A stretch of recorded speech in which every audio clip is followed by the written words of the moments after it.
don't want to be in a boat on the water for the first time with your cat. You need to be comfortable, I think, paddling the boat and being on the water. You need to be comfortable directing the boat as well before you start trying to train your cat to go in it. Because you need to be able to control the situation and always keep it a positive experience. Join us for a chat with the experts as we help and encourage you to share in a life of adventure with your cat. Remember, no adventure is too big or too small. We can't wait to learn, grow, and explore with you.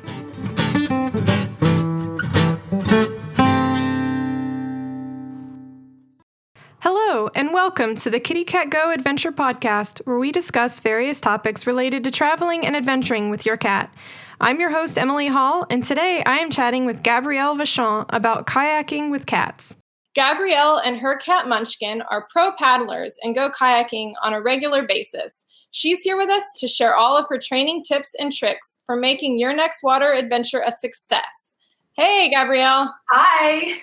Thanks so much for being here. I'm so glad to have you. Thank you for having me.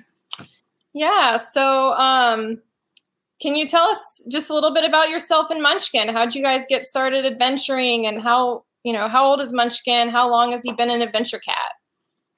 Yeah, so I am a certified animal health technician. So basically what that means in a nutshell, it's kind of like a nurse for pets. So I've been working with animals for over a decade and working in a hospital. Basically, Munchkin came into my life. He was about 3 days old. I walked in and there was 2 little baby orphan kittens in an incubator. I remember my colleague looking at me and saying, "Don't feel like you have to," but obviously I was the one who ended up taking them home and fostering them. I had seen some other adventure cats, like on the dodo, like Bolt and Keel, and I'd always had it in the back of my head that this is something I wanted to do with my next cat. Working in the field, I do see the pros and cons. I see, cats coming in injured, cats that are left to free roam, But at the same time, I know that I wanted him mentally stimulated and physically active. So that just seemed like the best of both worlds to me, for him to be harnessed and leash trained and to be able to take him places. So when we ended up foster failing with little baby Munchkin, I knew, that I wanted to get into sports with him. So that's something that I did start at a very early age with Munchkin, which it definitely helped because he was really well socialized. And of course, we got the harness on him at a young age. But I also know a lot of people with older cats, and everyone always says, "Oh, well, it's because you started him young." And I'm like, no, I'm sure it helped, but you can definitely start at any age. Yeah, for sure. So I know you guys do all kinds of adventures, but you're also really big kayakers. Do you do any other water sports like canoeing and paddleboarding as well, or are you guys pretty much just kayakers? So we mostly kayak because I have a kayak, so it's just easier that way. We have tried the stand-up paddleboard during one of the challenges, and that was really fun, except the conditions weren't the best that day, and I've still been wanting to go back out and try it. I think that stand-up paddleboarding would be maybe more ideal for Munchkin because the surface is more flat and larger, so he would have more of a flat surface to stand on. Haven't taken him canoeing yet. Also was in the plans. Unfortunately, COVID kind of got in the way of that for this year because we did have a big long weekend camping trip planned, but unfortunately we weren't able to do that. And he has been on our motorboat twice. So we're still working on that. I'd like to desensitize him more. And there's a lot to take into consideration, of course. The weather always has to kind of cooperate with us on the days that we want to work with him. So I haven't done a lot of work with him on the motorboat yet, but that's definitely something that we'd like to pursue a little bit more. Yeah, that's awesome. I totally understand the whole, like, you kayak because that's what you have. We have a canoe, and so that's what we do. I've gone kayaking with Kylo before when we were on vacation. We like did a kayak rental and did that, but here at home, canoe is what we have, so that's what we do. I would love to try the paddleboarding, though. I haven't done that myself yet, so something on the to-do list. So how did you get Munchkin started kayaking? Like, can you walk us through your training process? Yeah. So, like I said, I had in the back of my head, I knew this is something that I wanted him to be able to do. I kayaked with my dog, Cowboy. I'd seen other cats already kind of kayaking, so I knew that this was a possibility. So I started off desensitizing him first to the kayak. So, really breaking it down. Some cats might be a little bit nervous about the water. Also keep in mind that when the boat is on the water, you have the wind, you have the waves, the boat might be moving. So really the first step was to get him just on the kayak with no other distractions. So I pulled the kayak out just into the backyard and used some lure training to get him to go onto the kayak, always of his own free will. So whenever he got on the kayak, luring him, but of his own free will, he gets on the kayak, he gets a food reward. And it didn't take long for him to realize that as soon as he would get on or in the kayak, he would get food.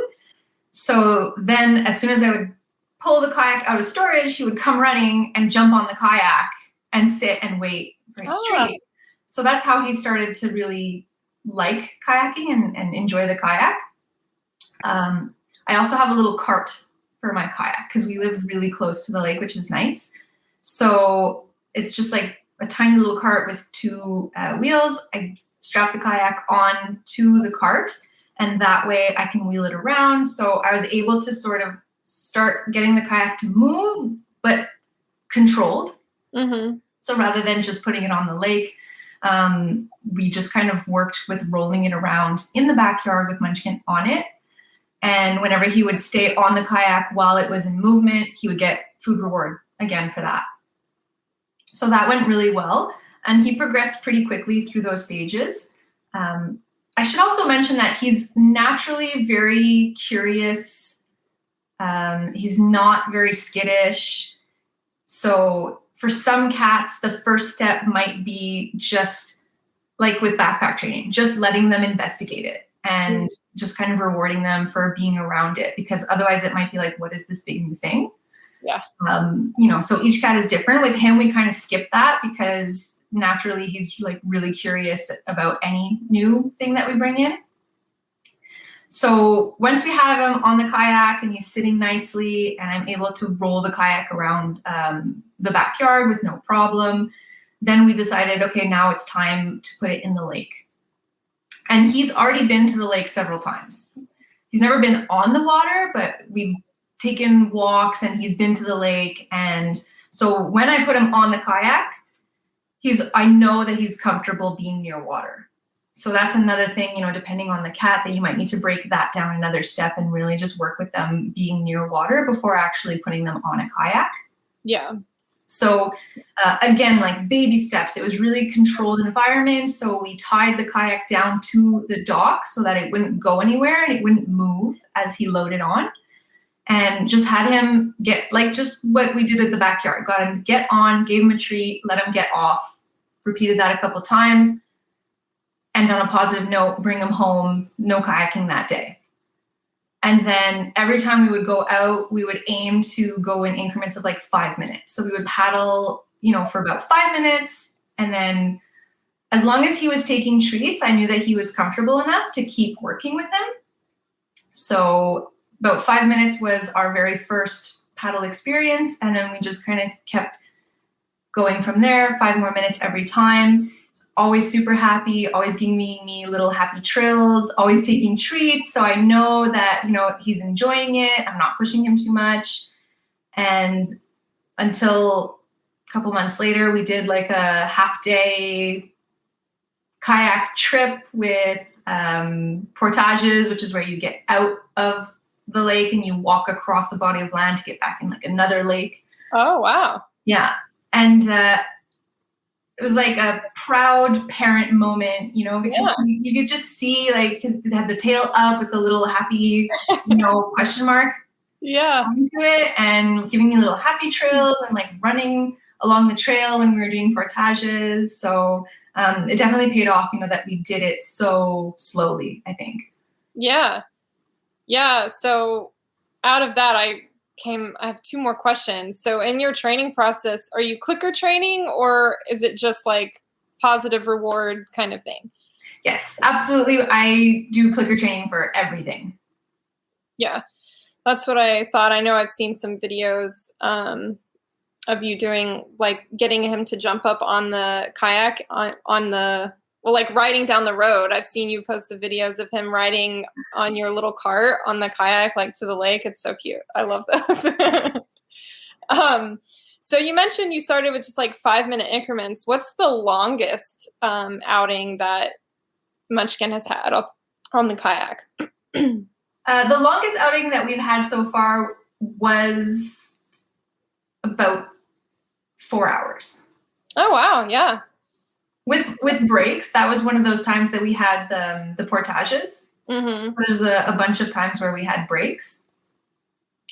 And even that, we had set out, knowing that like we might just kind of cancel everything and turn around. And there was a lot of different spots. It was a nice narrow stream, and there was a lot of different spots for portages. So there was a lot of spots where we could kind of like abandon our plan, Mm-hmm. if you will, if ever we felt like it wasn't going well or he wasn't comfortable. Yes, and that's something like that we always have to have in the back of our heads when we take our cats out, knowing that things might not go according to plan and you need to either cancel or adjust or whatever. So Gabrielle, would you say the training process that you just outlined for Munchkin kayaking, would it be a similar training process for canoeing or paddleboarding for those who might want to try that? Would you recommend like the same process? Yeah, absolutely. I think that would work for any water sport. The only difference I would say is that, like I said, the stand-up paddleboard, there's a lot more space. Same thing with the canoe. If you're going for like a canoe camping trip, then you probably know you've got lots of storage space in the canoe. Kayaks, depending on the type of kayak you have the cockpit, which is where you're seated. And then you have kind of like the front and the back of the kayak. And depending on how big the kayak is, there might not be a lot of space where you're sitting. Mm-hmm. So that being said, in a canoe or on a stand-up paddleboard, you probably also have the option to bring your cat's backpack, whereas it doesn't fit in my kayak.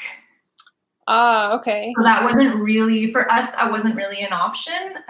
His backpack wouldn't really fit comfortably anywhere on the kayak in a safe manner. So if you have a cat who's already backpack trained, you could potentially put the backpack on the stand-up paddleboard or in the canoe and have them load into their backpack first, or as well as once you're out on the water. Yeah, that's what we usually do when we take the cats canoeing, because like you mentioned, I mean, we have it's really like a 3-person canoe. It's pretty big.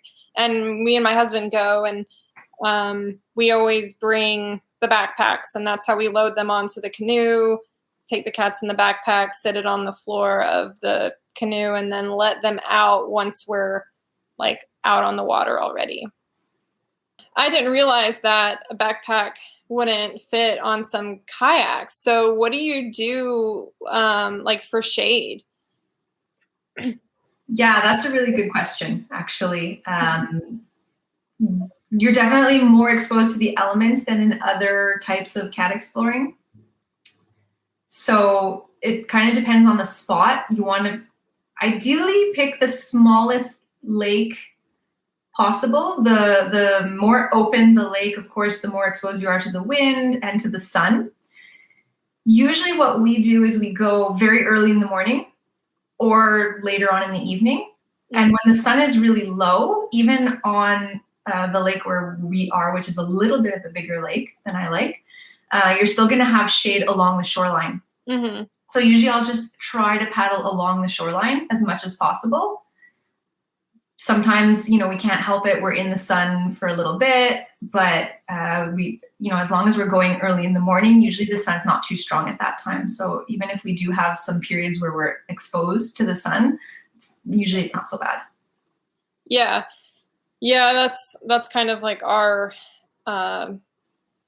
operation too, is stay close to the shoreline, because down here in Georgia, it's usually pretty hot, and trying to avoid that direct sunlight for sure for both the humans and the cats.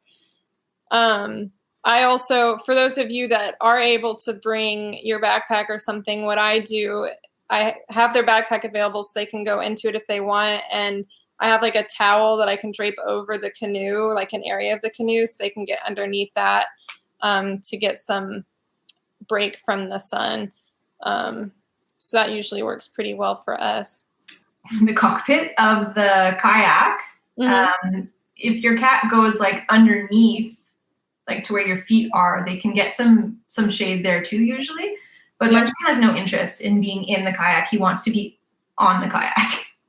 Yes, I understand. And with the canoe, we have the issue, like, because it's not flat like kayaks are, it's like got the high sides. So for the cats to be able to see, we have like a wooden board that we've cut to fit over the front of the canoe. So that way they have like a flat landing place that they can sit at the front and be able to see everything.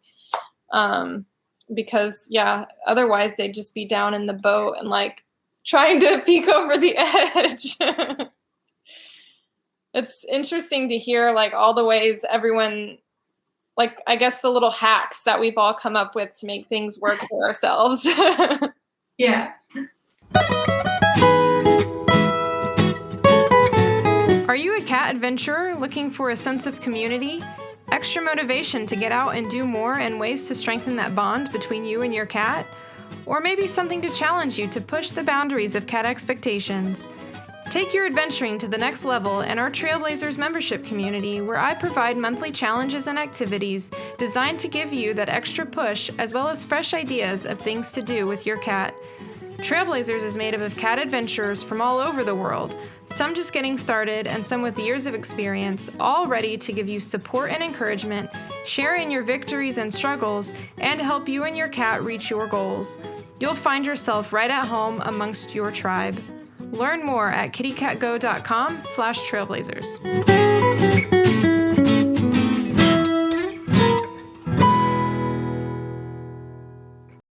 First question, Amelia would like to know, do you use any kind of sunscreen for Munchkin? I personally have never done that, but do you have a pet safe sunscreen that you use? So I don't have one that I use on Munchkin. Like I said, we usually go out early in the morning, late in the evening. Typically we try to go when the sun's not going to be super strong. It's really hard to find sunscreen that is cat safe. I've had people, clients ask me for their patients at work. So I did do a little bit of research actually. And although none of our distributors actually sell it, I found there is a product. It's from a company called Dermoscent, which is it's a veterinary line of dermatologic products. And they have a sunscreen that is safe for cats and dogs, and it's called Sun Free. So I haven't tried it myself. I've never had an issue with Munchkin. I've never had a cat come in with a sunburn either. It's not something that here in Montreal that I think that we have to worry about as much as some other places, like in the States. But at least that is a product that I think would be trustworthy for cats. Yeah. Do you know if it's available in the United States? I'm pretty sure it is a US company, actually. Oh, okay. Okay. Well, I'll have to look that up, because I know that's a question that comes up a lot just in the adventuring community, and no one really ever has a good answer, because so many of the sunscreens have what is it, zinc oxide maybe? Yeah, zinc oxide, which can be toxic. Yeah. Yeah, so that's good to know. I'll have to make note of that and see if I can find that around here. So let's see. You talked a little bit about how you desensitized Munchkin to the kayak. Did you have to desensitize him to the water at all? Like, was he scared of being around water or anything like that before you tried kayaking? No, we were we were really lucky. He has been fascinated by water pretty much since he was a kitten. He loves to sit on the edge of the bathtub when we're taking a bath, and he'll just drink out of the bathtub while I'm trying to take a bath. He likes to sit in between the two shower curtains if we're having a shower and like try to attack the droplets. So he doesn't really want to get his feet wet, but he's pretty comfortable around water ever since he was really young. And when we would walk him, like I said, we live really close to the lake, so he's been exposed to waterfronts also starting from a young age, and it just never really fazed him. So luckily that's not something that we had to do. We kind of skipped that step. Yeah. I was kind of lucky with that too. Sophie is pretty fearless, and I didn't have a problem with her. And then Kylo as well. He does pretty well. He doesn't like the ocean, like the waves. If there's a lot of waves and like wind, he's not into that. But as long as the waters are pretty calm, I haven't had to deal with that. So Jackie says she's taken her cat Tashi kayaking a few times. She says she'd be nervous about locking her cat in the backpack. I totally agree. I would not let your cat in their backpack or carrier and then close it if you're on a kayak or boat, because like you mentioned, if you capsize, then they would be stuck. So definitely keep backpacks and carriers open so your cat can come in and out as needed.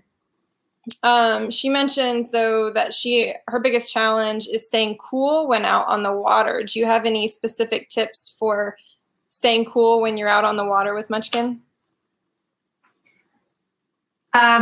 If they're really comfortable with the water, you can try to wet them down just a little bit. Like sometimes if I'm not sure, I never go out when it's above 25 degrees Celsius, which I think is like 77 Fahrenheit. Okay. And even at that, it's kind of pushing it, and it depends how humid it is that day as well. So usually I set my alarm when we go out like really early, before the sun is too high, before it gets too hot. Like I said, I try to just paddle along the shoreline, but in those cases where we're already out on the water and I think he might be getting warm, I'll just kind of dip my hands in the water and just sort of kind of pet him with my hands. And then I'll head like straight for shore if I have any doubts if maybe he's getting too hot now. And I always give treats, and if for whatever reason he stops taking treats, then it's like, okay, cancel plans. We're going home right now because he's not happy. If he's not taking treats, it's serious. Yeah, that's always a good indicator of where your cat's at with everything. I think another thing you can do to stay cool, I mean, to me, I do a lot of the same things to stay cool out on the water as I do like just for hiking. I bring like a cooling scarf. You can get one of those like battery operated handheld fans.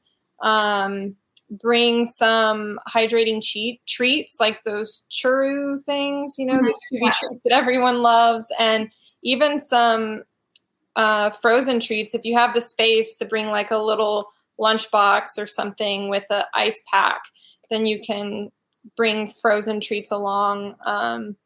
So yeah, those are the kind of things that we do. That's a really good idea. All right, so let's see. Life jackets. Let's talk about that for a second, because I know that's always another common question, finding a cat life jacket, because so many of them are designed for dogs and cats are so much like longer and more slender. Yeah. Have you found a good life jacket that you and Munchkin use? I found a good life jacket. I don't think I've yet to find the perfect life jacket. I found a better life jacket. Yeah. So I have a couple. Hold on. I have some right here. This is what we started out with. This is just like a dog life jacket. Mm-hmm. Obviously, it's a little bit short. Sorry. It's not quite as long as I would have liked. It's also really stiff, which a lot of these like typical dog life jackets are.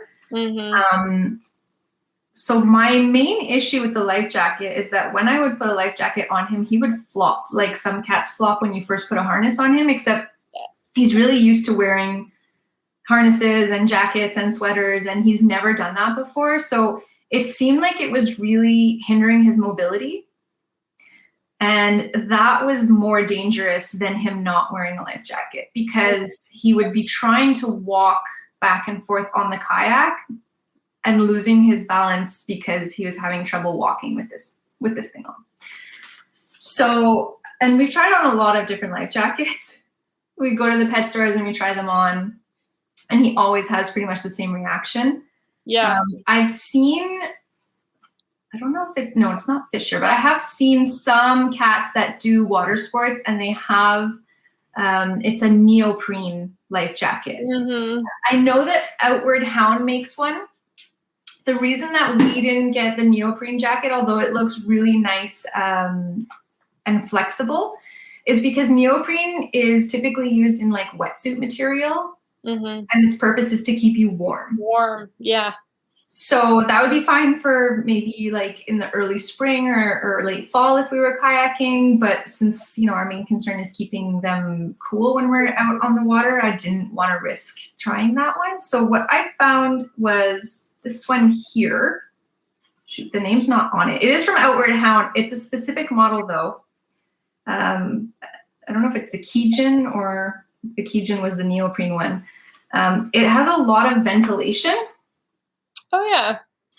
So I think on their website, they actually label it as for like strong swimmers, because it doesn't have as much flotation as these stiff ones.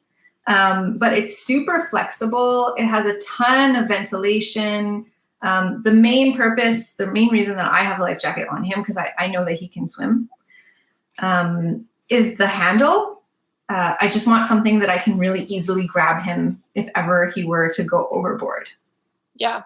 And then the little attachment for the leash as well. So that's what we've found so far that works the best. I'll try to get the exact model for you. I kind of thought it was written on here, but it's not. Yeah, we have, I think, 2 different Outward Hound ones, and we have like 5 or 6 different life jackets. And I don't know that I would recommend any of the ones that we have. Amelia mentions that Lyra Cat makes one specifically for cats, and that's true. I have personally never tried it, so I can't speak to how well it works. But Lyra Cat does, and I think there's another brand called like Baltic Cat, maybe, and I think they're European, but they do ship to the United States, because I've looked into theirs a lot before. But both the Lyra Cat and I think it's Baltic. I'll have to double check that, but they're pretty expensive, and I just haven't pulled the trigger on that one yet. Yeah, that was the same. I mean, that's why we started off with the cheapy stiff one, because I just didn't want to make that investment without being sure this was something that he was going to keep doing and enjoy. The only thing I don't love about the Outward Hound is that it is really short. Yes. Like, it's not really long enough. I don't think it necessarily makes it any less useful. Like, I think it would still provide good flotation. It just could have a bit more coverage. Yeah, I agree. And that's the issue we have with the ones we have too, is it's too short. And like you said, I put it on Kylo and he just like flops over, But a few people are chiming in the comments and saying they have the Baltic. Looks like two different people, Val and Katie, have the Baltic, and they say that it's worth the money. Okay. So yeah, the Baltic. guys, look into that if you're looking for a life jacket. I will probably pull the trigger on that one eventually. We just don't get out on the canoe enough for me to justify the expense. But that's awesome to know that there are a couple of options out there. Cool. So, life jackets. What other kind of gear do you bring besides the life jacket and treats when you go out on the kayak with Munchkin? So I have my goodie bag here. So whenever I go out on the kayak, I always pack a dry bag. You can get these usually at any like mountain hardware store. I got this one at Mountain Equip Co-op. And basically when you roll it up, 1, 2, 3, it's waterproof and it'll float if it falls in.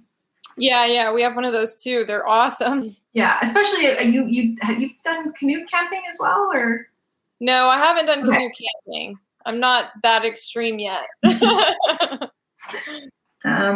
Yeah, so and they come in different sizes too. You can get little ones, or if you want to go on like a big excursion and go canoe kayaking, they have like bigger ones as well.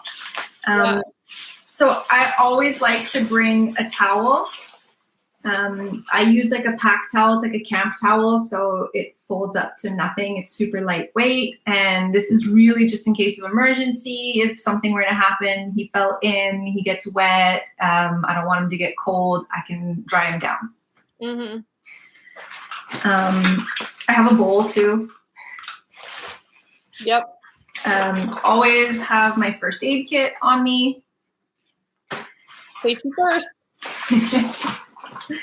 And when I go kayaking, but also any kind of summer activities, I really like, and I don't work for them, but I really like these HydroCare. It's from ProPlan Veterinary Supplements called HydroCare. It's basically like a gravy texture. And it's kind of like, it's electrolyte fluids. Cool. I haven't used that before. That's neat. Because we all know cats don't really drink water, especially not when they're outside the home or on adventures. And when we've been out for a long day, and especially if we're in the sun, if I'm concerned at all about him being hydrated, I'll just rip one of these open and pour it in the bowl, and usually he'll drink that, even after he's had treats. So that is pretty much it. And then of course I always have my go bag for the cat, which has lots of treats, lots and lots of treats. It actually has a little divider. So I have like high value food treats and regular treats. And I like to bring a target stick just in case I need to lure him somewhere in a specific direction. And I kayak with my clicker on my wrist. So we've been kayaking for 3 years now, I think. And every time we go out, it's a training opportunity, and he gets treats every time. Yeah, absolutely. I always bring the clicker, like even on hikes and everything too. I'm always like, never want to miss an opportunity for a little training session. Yeah, exactly. So what you mentioned that you have like your regular treats and your high value treats. What are the 2 treats that you use? So oddly enough, Munchkin doesn't like those lickable tubes. Oh, okay. He's really food motivated, but he likes crunchy treats. So high value treats, Temptations. I try not to give him too many because they are like junk food, but if Yum. Temptations, and he really likes greenies too. So we have the regular cat greenies, we have the Smart Bite greenies, and then just like as regular treats, we'll use like Royal Canine kind of like gastro treats. That's funny that the like Temptations are the high value ones. You'd think it would be the other way around, you know? I think the first year of his life, I never gave him Temptations because the vet tech in me was like, no, I can't feed that. It's too junk food. And then when we were out, I think we were getting ready for the TV episode that we did, and we were out in the woods walking and they were filming, and I was like, I really need something to keep his attention with all these cameras and microphones. So I bit the bullet and I got him Temptations. Hey. Our treat is, I feel like it's even worse than that. I take Meow Mix kibble. Is what I mean, I don't feed that to my cats. That's not what they eat, but that's what I use as like their training treats because they're small and like junk food, and they love them.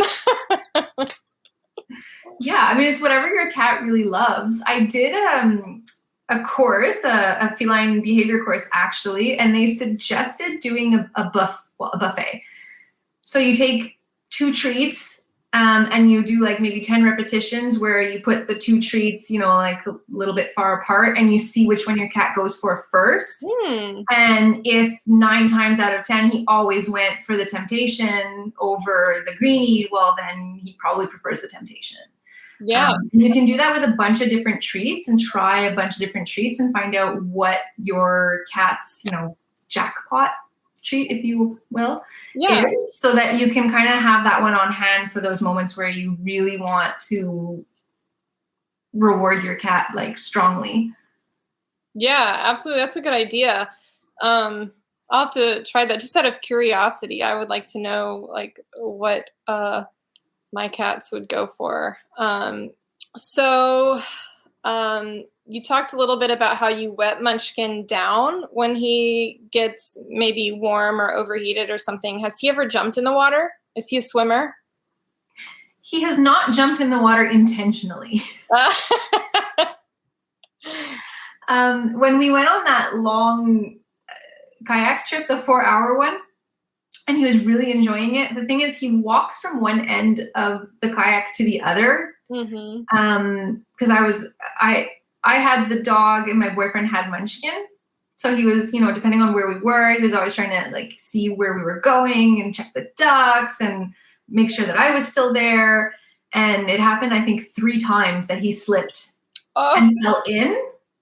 And that's what actually prompted me to finally get him the life jacket because, cat collars for safety, they're quick release. So seeing that he was on my boyfriend's kayak, he reached in to grabbed his collar, which then broke.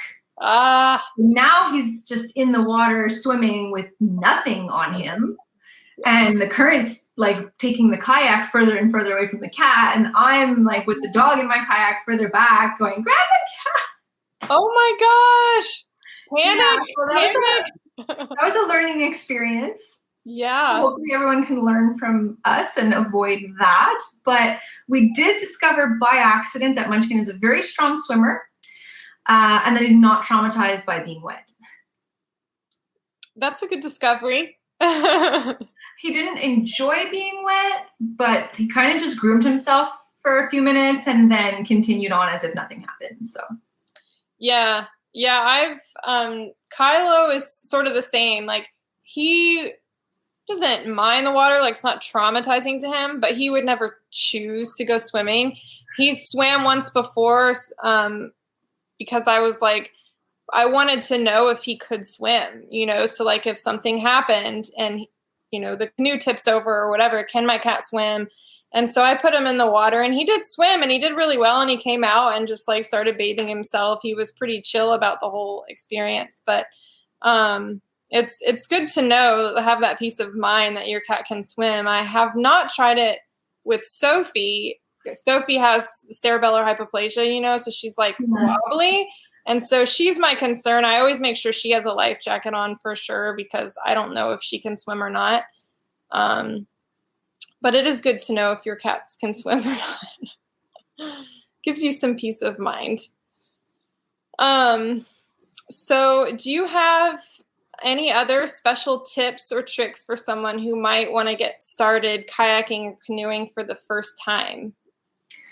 I would say go kayaking by yourself. I don't recommend kayaking. Kayaking is a really easy sport to learn. I think of the 3, stand-up paddleboarding, there there is a little bit of balance involved, not a ton, it's not hard. Kayaking is probably it's the easiest thing I think to do if you're solo, if you don't have a partner to paddle with. You can paddle a canoe by yourself, but it takes a little bit more skill. So it is really easy to pick up kayaking, but you don't want to be in a boat on the water for the first time with your cat. Mm-hmm. You need to be comfortable, I think, paddling the boat and being on the water. You need to be comfortable directing the boat as well before you start trying to train your cat to go in it. Because you need to be able to control the situation and always keep it a positive experience. Yeah, that's a good tip, and I hadn't really thought about that before. So yeah, because I know a lot of people.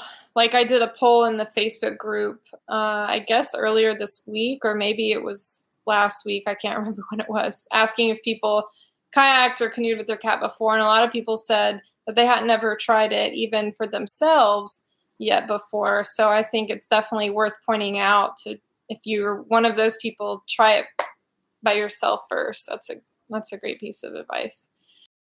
Well, I think that's a wrap for today. Thank you so much, Gabrielle, for being on the show and sharing all your expertise with us. For those listening, if you'd like to see more of Gabrielle and Munchkin's amazing adventures, be sure to follow them on Instagram at The Feline Adventurer. You can also find them on Facebook and YouTube. Are you enjoying the Kitty Cat Go Adventure podcast? Let me know by leaving a review. This will help others to find it and hopefully be inspired to get out there, try new things, and go new places with their cat. What questions do you have about adventuring with cats? Or maybe you'd just like to chat with me about what you learned in this episode. Find me on Instagram at kittycatgoadventures. You can also screenshot this episode and tag me in your stories so I can see who is listening. I'd love to continue the conversation with you, so find me on Instagram or join our Facebook group, Kitty Cat Go Adventure Team, so you can connect with a whole community of fellow cat adventurers. And as always, you can find the show notes, including all links and resources discussed in this episode at kittycatgo.com/podcast. Until next time, happy adventuring.